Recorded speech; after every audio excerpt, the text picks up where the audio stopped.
Assalamualaikum warahmatullahi wabarakatuh. Selamat siang dan salam sejahtera bagi kita semua. Pada kesempatan kali ini saya Rahman Saputra dari kelas 12C Teknik Produksi Hasil Hutan nomor absen 27 akan melaksanakan kegiatan presentasi tentang materi pelaksanaan kegiatan IHMB pada hutan alam.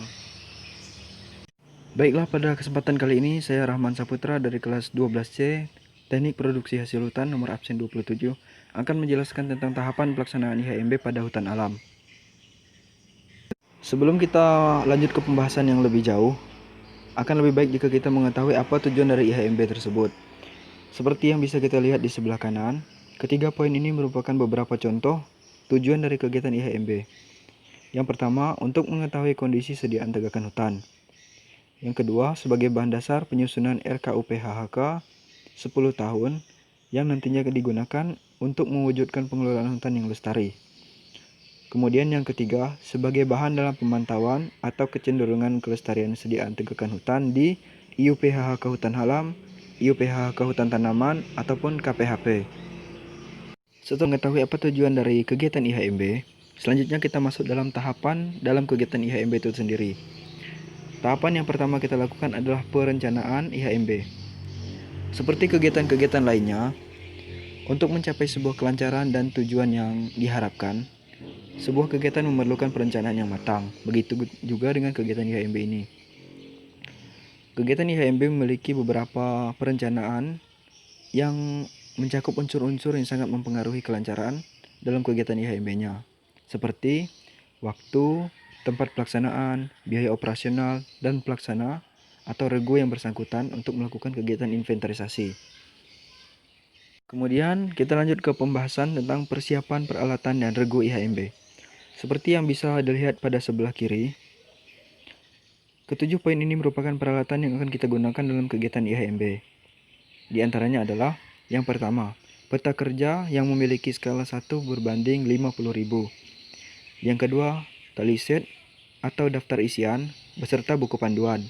Yang ketiga adalah alat tulis, kemudian satu buah kompas, GPS, hagameter, dan klinometer. Yang kelima, tali sepanjang 25 meter yang nantinya akan kita gunakan untuk membuat plot contoh. Kemudian pita ukur atau piben yang akan kita gunakan untuk mengukur diameter pohon. Kemudian yang terakhir adalah obat-obatan dan makanan. Untuk poin terakhir biasanya disesuaikan dengan kebutuhan dan jumlah dari regu ITSP.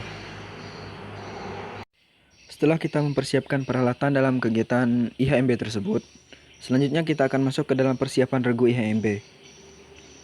Dalam sebuah regu IHMB, berjumlah minimal 6 orang yang dipimpin oleh seorang Ganis PHPL Canhut atau perencanaan hutan. Kemudian masuk ke poin selanjutnya, jumlah regu disesuaikan dengan banyaknya plot contoh, dan banyaknya plot contoh disesuaikan dengan luas IUP-HHK yang bersangkutan. Kemudian untuk poin yang terakhir merupakan pembagian tugas dalam kegiatan regu IHMB yang menggunakan 6 orang dalam satu regunya. Di antaranya adalah kepala regu yang bertanggung jawab pada semua anggota, kemudian 2 personil sebagai pembuat plot dan perintis. Nantinya 2 personil ini akan berada di bagian depan karena mereka akan membuat jalan untuk mengakses kegiatan inventarisasi hutan. Selanjutnya adalah 2 personil untuk mengukur dan mengidentifikasi pohon, serta 1 orang yang bertugas untuk memasak di camp. Semua persiapan, perencanaan, dan kegiatan lainnya kita lakukan, kita akan langsung masuk ke dalam kegiatan pelaksanaan IHMB tersebut. Yang pertama yang harus kita lakukan dalam kegiatan pelaksanaan IHMB adalah mencari titik ikat. Apa itu titik ikat? Titik ikat merupakan suatu objek yang berada di alam yang nantinya akan memudahkan kita untuk menentukan di mana dimulai dan diakhirinya kegiatan IHMB. Titik ikat ini dapat berupa objek apa saja di lapangan yang mudah kita kenali, seperti gundukan batu besar, gundukan tanah besar, pohon yang besar, persimpangan jalan atau persimpangan jalan dan sungai, atau bisa juga dengan persimpangan sungai, serta dengan berbagai objek yang dapat kita kenali dengan mudah lainnya. Setelah kita menentukan titik ikatnya, kemudian kita akan masuk ke dalam pembahasan tentang plot contoh dalam kegiatan IHMB. Sebelum kita membahas tentang plot contoh yang ada dalam kegiatan IHMB, kita akan mengetahui terlebih dahulu apa tujuan dari penarikan plot contoh pada hutan alam. Tujuan penarikan plot contoh pada hutan alam adalah untuk menghitung volume tegakan semua jenis yang terdiri dari pohon-pohon dengan diameter setinggi dada sama dengan atau lebih dari 10 cm. Kemudian untuk bentuk dan ukuran plot contoh untuk pengamatan pohon pada hutan alam berbentuk 4 persegi panjang atau sering disebut juga rectangular plot, berukuran paling sedikit 0,25 hektar dengan lebar 20 meter dan panjang 125 meter. Di dalam plot tersebut dibuat 4 buah subplot, yaitu subplot panjang yang berbentuk lingkaran dengan jari-jari 2,82 meter. Kemudian yang kedua, subplot yang berbentuk bujur sangkar yang memiliki ukuran 10 meter dikali 10 meter. Yang ketiga, subplot pohon kecil yang berbentuk bujur sangkar yang memiliki ukuran 20 meter dikali 20 meter. Kemudian yang terakhir adalah subplot pohon besar yang berbentuk 4 persegi panjang dengan ukuran 20 meter kali 125 meter. Setelah kita akan masuk ke pembahasan selanjutnya, yaitu pembuatan plot contoh di lapangan.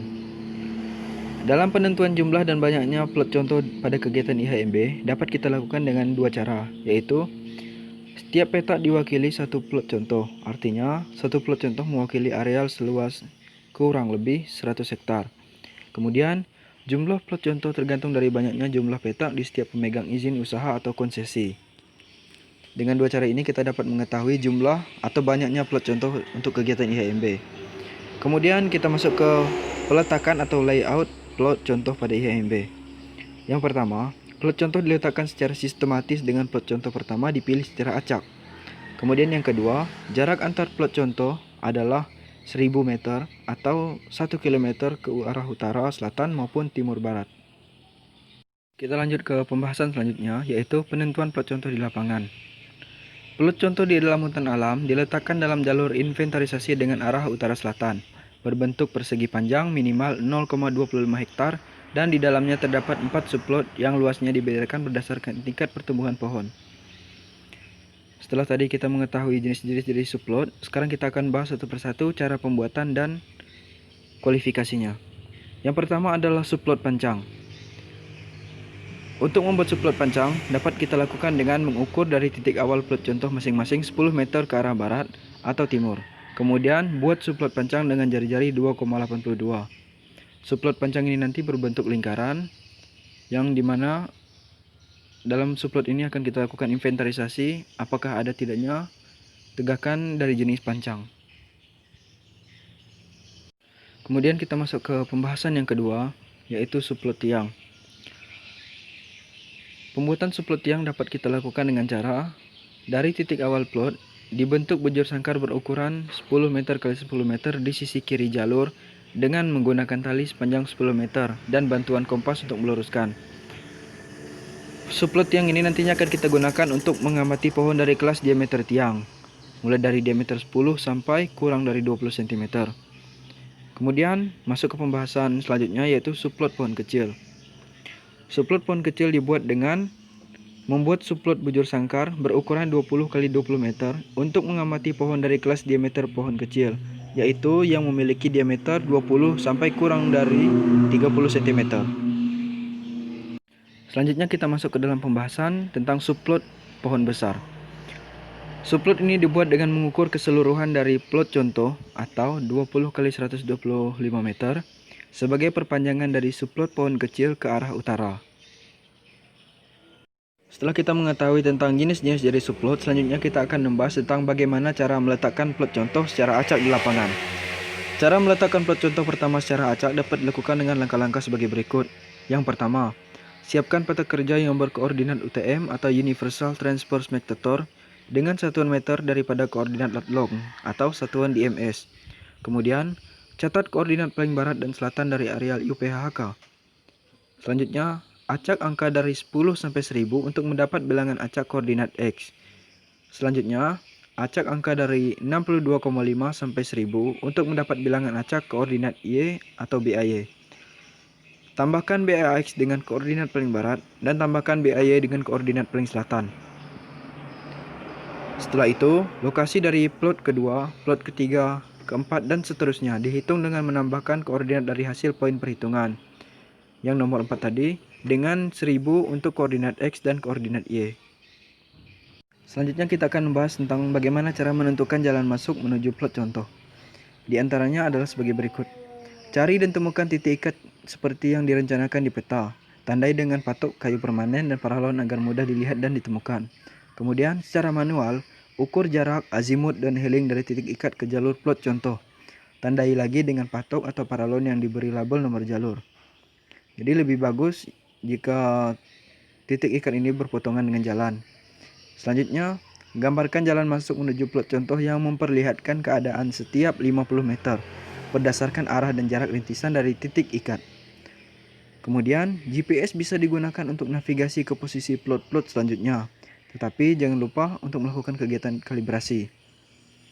GPS akan memberikan tanda apabila telah tiba pada titik yang dikehendaki. Jadi, kegunaan GPS yang telah kita sediakan tadi adalah untuk menentukan jalan masuk menuju plot contoh, serta untuk menentukan koordinat geografis dari pohon yang akan kita inventarisasi. Kemudian kita akan masuk dalam materi pengumpulan data dalam plot contoh.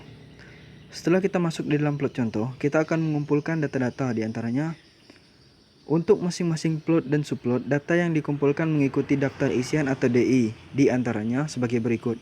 Yang pertama, DI1 atau daftar isian 1 yang berisi tentang informasi umum tentang keadaan wilayah suatu hutan.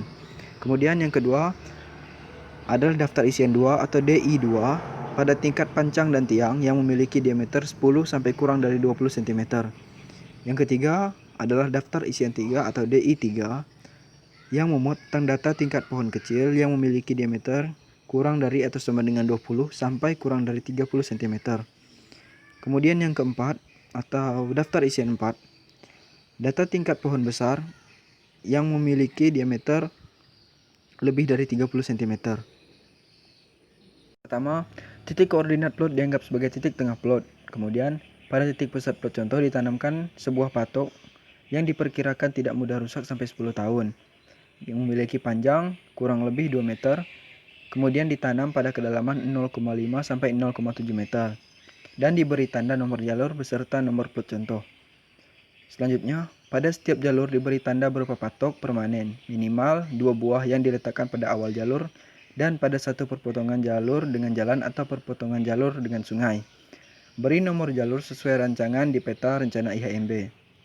Dan yang terakhir, tanda-tanda lapangan ini akan menjadi parameter penilaian pelaksanaan kegiatan IHMB.